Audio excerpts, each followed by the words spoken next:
ఓం నమో భగవతే రుద్రాయ.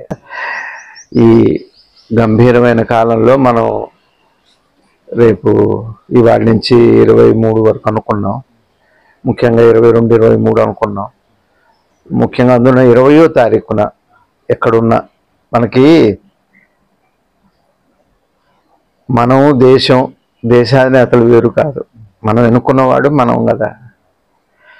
మనం ఎందుకోసం ఎన్నుకుంటాం? దేశం కోసమే కదా.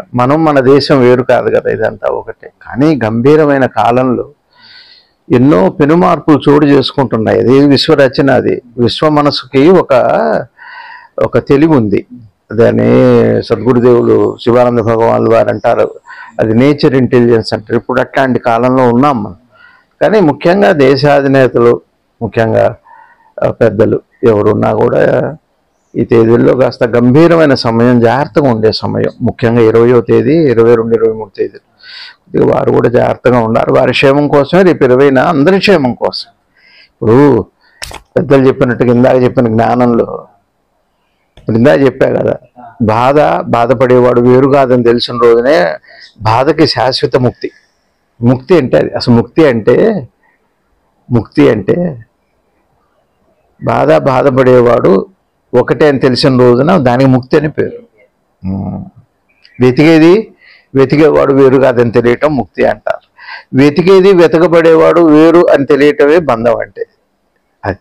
అందుకని ఇప్పుడు మనందరం కూడా మనం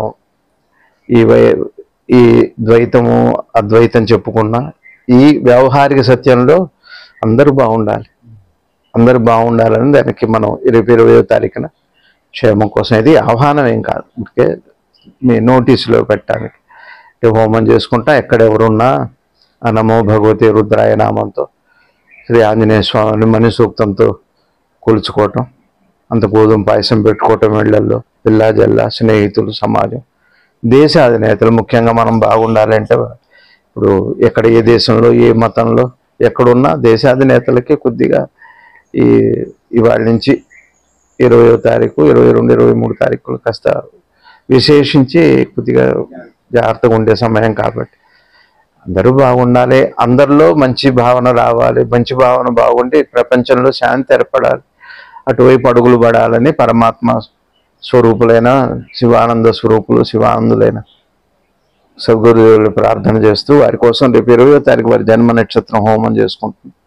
వీలైతే ఆ రోజున అందరూ కాస్త ఒకసారి గుర్తు చేసుకుంటే, అవకాశం ఉంటే చేసుకుంటే బాగానే ఉంటుంది. ఓం నమో భగవతే రుద్రాయ. నమస్కారం.